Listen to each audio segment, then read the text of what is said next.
नमस्कार, मैं हूं राज और आप देख रहे हैं प्योर पॉलिटिक्स। तो कांग्रेस ने आखिर ये घोषणा कर ही दी है कि उनके वंशवाद का वृक्षारोपण वायनाड में भी होगा। कांग्रेस ने ये घोषणा की है कि उनके युवराज राहुल गांधी वायनाड सीट खाली करेंगे और रायबरेली से सांसद बने रहेंगे। इससे भी बड़ी खबर यह है कि प्रियंका गांधी अब वायनाड से उपचुनाव लड़ेंगी। मतलब भाई के बाद अब बहन भी संसद पहुंचेंगी और माताजी तो पहले से संसद में है ही। अब तो दामाद जी की भी जो इच्छा है रॉबर्ट वाड्रा की चुनाव लड़ने की, उसको भी पूरी कर ही देनी चाहिए ताकि पूरे परिवार की उपस्थिति संसद में हो। ये कांग्रेस का लोकतंत्र है। लोकतंत्र का जो माखौल इस गांधी नेहरू परिवार ने उड़ाया है, उसकी कीमत आज पूरा देश चुका रहा है। भारतीय लोकतंत्र के शीर्ष पर, टॉप पर कुछ अपवादों को छोड़कर चंद परिवारों का कब्जा हो गया है। ये कहना गलत नहीं होगा कि भारत धीरे धीरे डेमोक्रेटिक मोनैर्की की तरफ बढ़ रहा है। डेमोक्रेटिक मोनैर्की मतलब लोकतांत्रिक राजशाही। कश्मीर से लेकर कन्याकुमारी तक कुछ राज परिवार बन गए हैं जो सत्ता में रहना अपना जन्मसिद्ध अधिकार समझते हैं। ये परिवार अलग अलग राज्यों में अलग अलग पार्टियां चला रही हैं और इनमें से ज़्यादातर वंशवादी पार्टियों ने कांग्रेस से हाथ मिला लिया है। क्यों? क्योंकि कांग्रेस इस देश की मूल वंशवादी पार्टी है। इस देश की राजनीति में वंशवाद का जो जहर फैला है वो मूल रूप से कांग्रेस ने ही फैलाया है।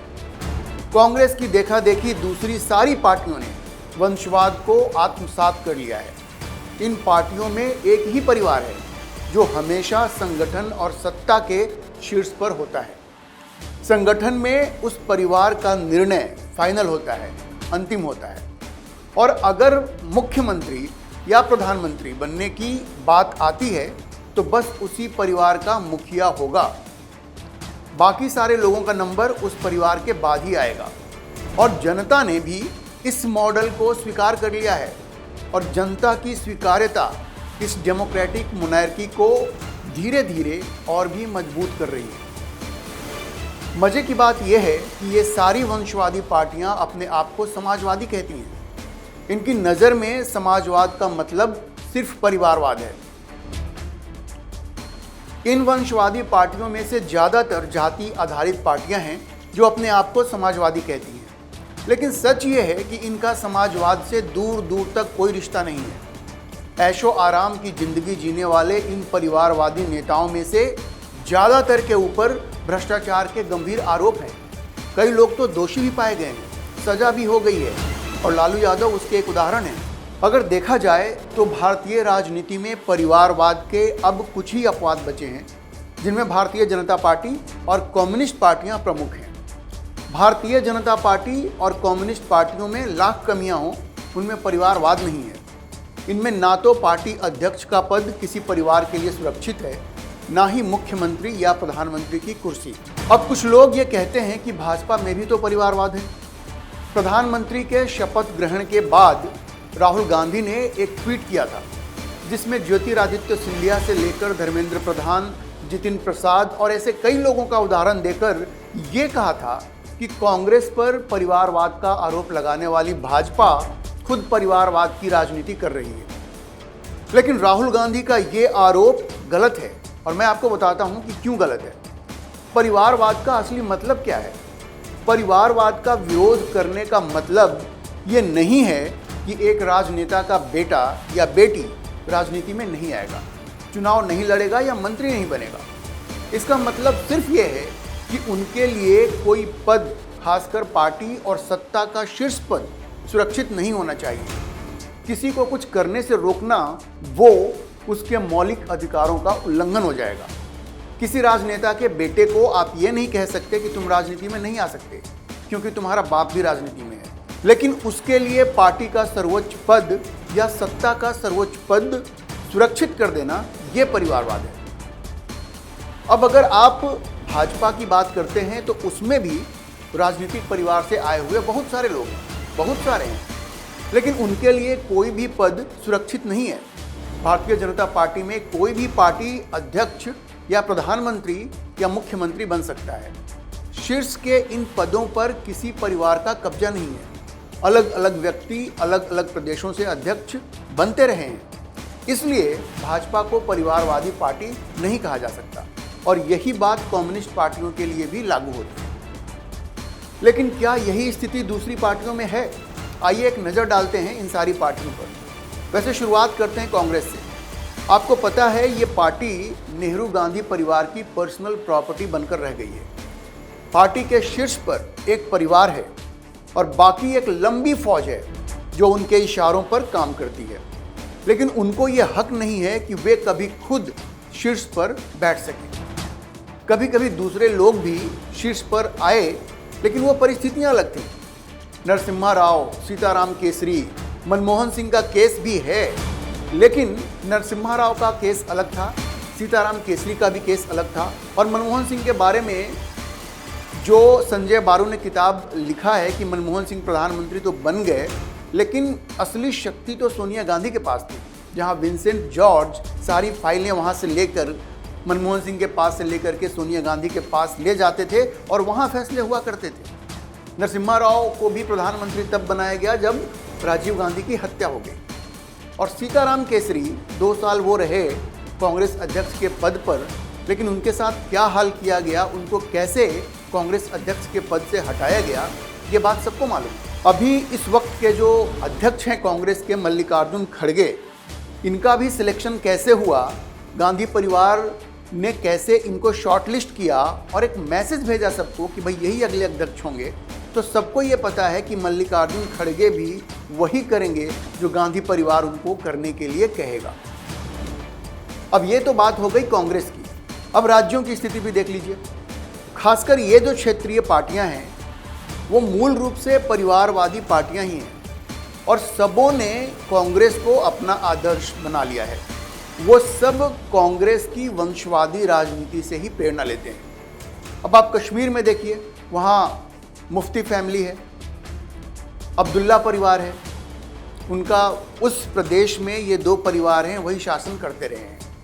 अगर आप आगे बढ़िए पंजाब में, वहाँ बादल का परिवार है, प्रकाश सिंह बादल से लेकर के सुखबीर बादल, अब वो एक परिवार वहाँ पे चल रहा है।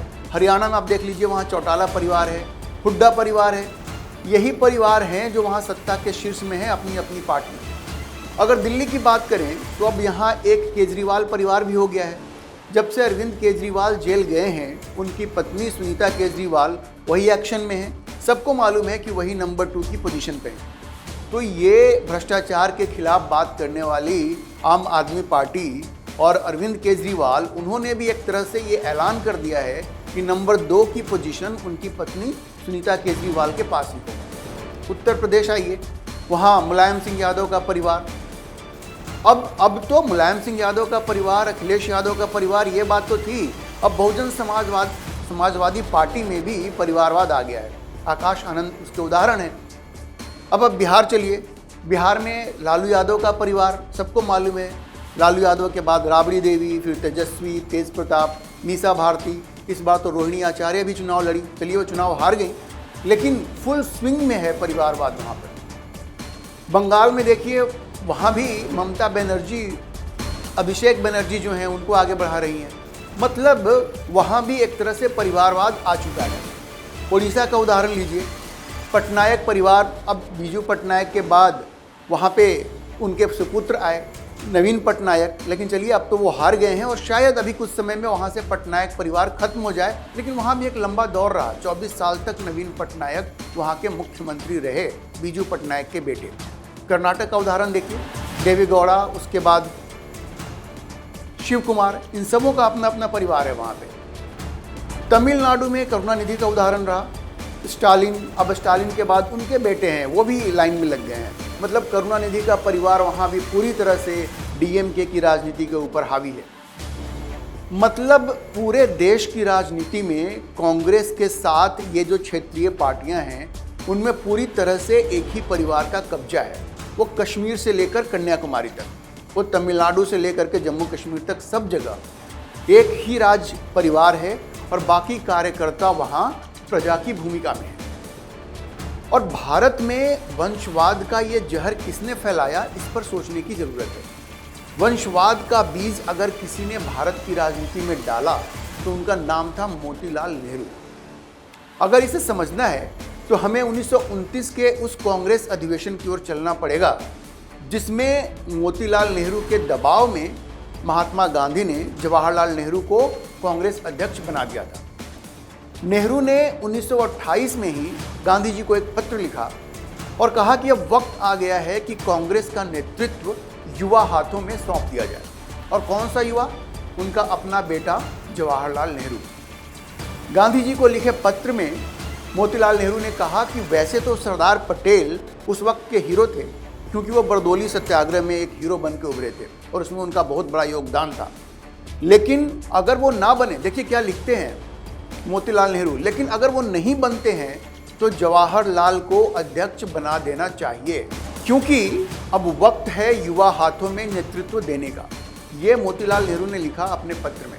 अब देखिए कितनी चालाकी से मोतीलाल नेहरू अपने पुत्र को कांग्रेस अध्यक्ष बनाने के लिए गांधी जी के ऊपर दबाव डालते हैं।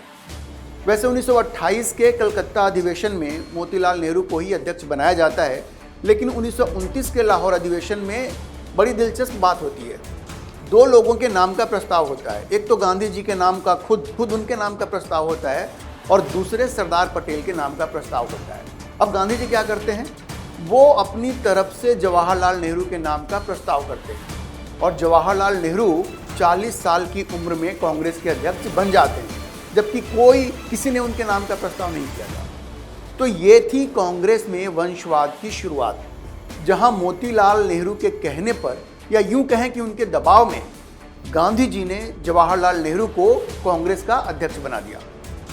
उस वक्त जो कांग्रेस के सदस्य वहां थे उनको बड़ा आश्चर्य हुआ कि पिता की जगह पुत्र को ही कांग्रेस का अध्यक्ष बना दिया गया है, मतलब पिता के बाद पुत्र को कांग्रेस का अध्यक्ष बना दिया गया है।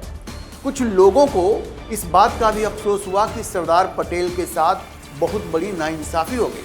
उस समय के एक पत्रकार जिनका नाम दुर्गा दास था, उन्होंने जब गांधी जी से पूछा कि उन्होंने ऐसा क्यों किया, तो गांधी जी ने कहा कि उन्होंने ऐसा इसलिए किया क्योंकि मोतीलाल नेहरू ने अपने पत्र में जवाहरलाल नेहरू को अध्यक्ष बनाने के लिए जो तर्क दिए थे उनसे वो प्रभावित थे। और उन्होंने ये भी कहा कि सरदार पटेल की कोई चिंता नहीं है, क्योंकि वो तो वैसे भी हमेशा उनके साथ ही रहेंगे। सोचिए, महात्मा गांधी को पूरा भरोसा था कि सरदार पटेल के साथ वो कुछ भी कर दें, वो तो उनके साथ ही रहेंगे।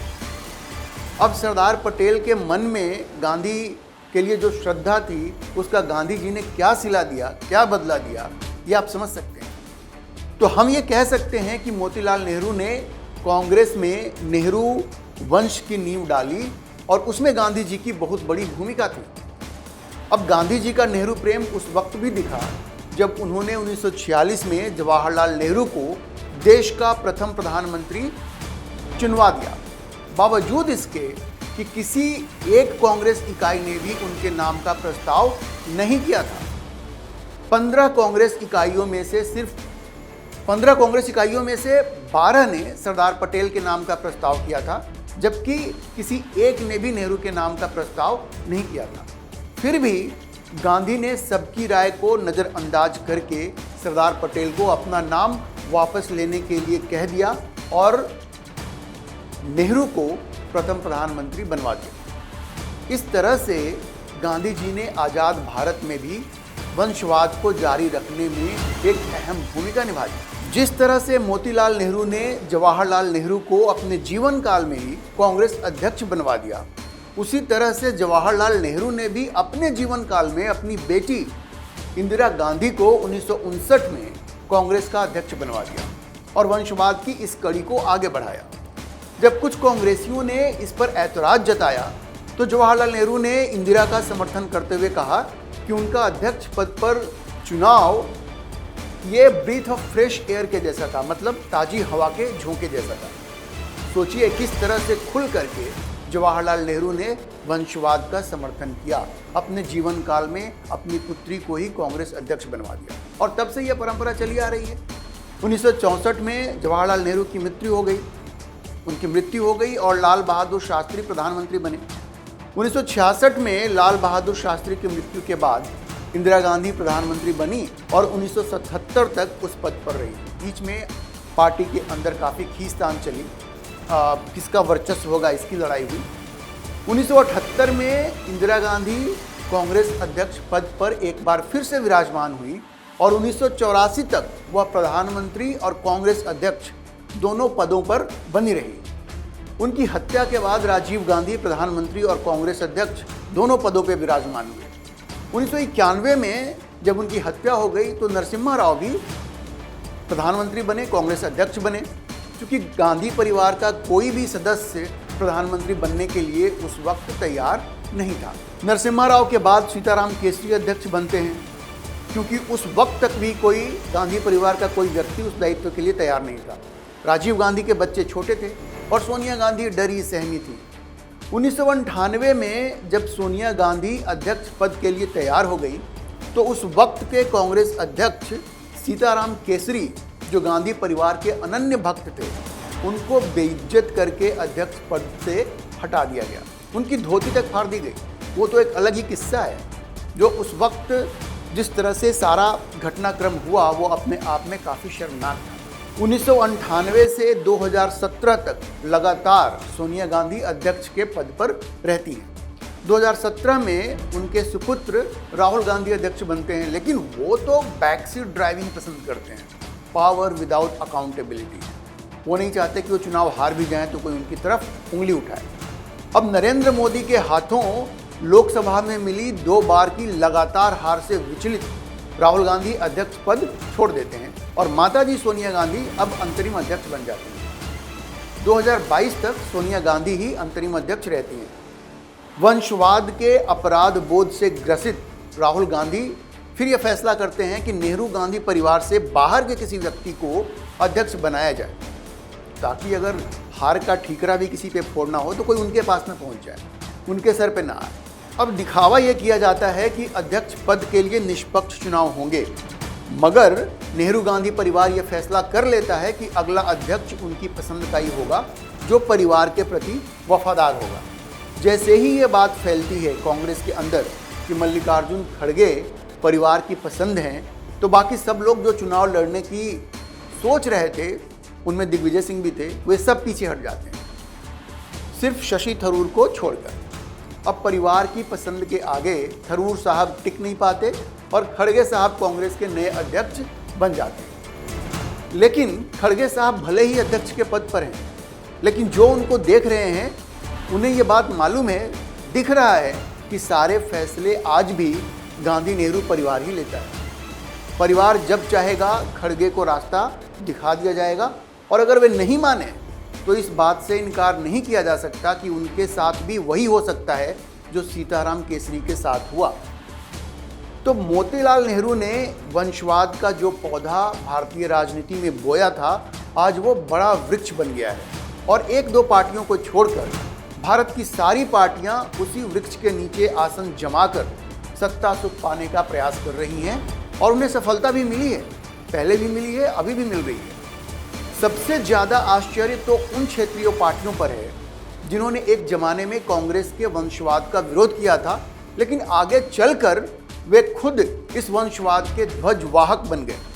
बिहार में लालू यादव से लेकर उत्तर प्रदेश में मुलायम सिंह यादव, उड़ीसा में बीजू पटनायक से लेकर तमिलनाडु में करुणानिधि तक सबने कांग्रेस के वंशवाद का जमकर विरोध किया था, लेकिन आगे चलकर पुत्र पुत्री के मोह में पड़कर इन सब ने कांग्रेस को ही अपना आदर्श बना लिया और वंशवाद के इस दलदल में खुशी खुशी कूद गए। देखिए, जब सत्ता मिलती है तो फिर क्या होता है।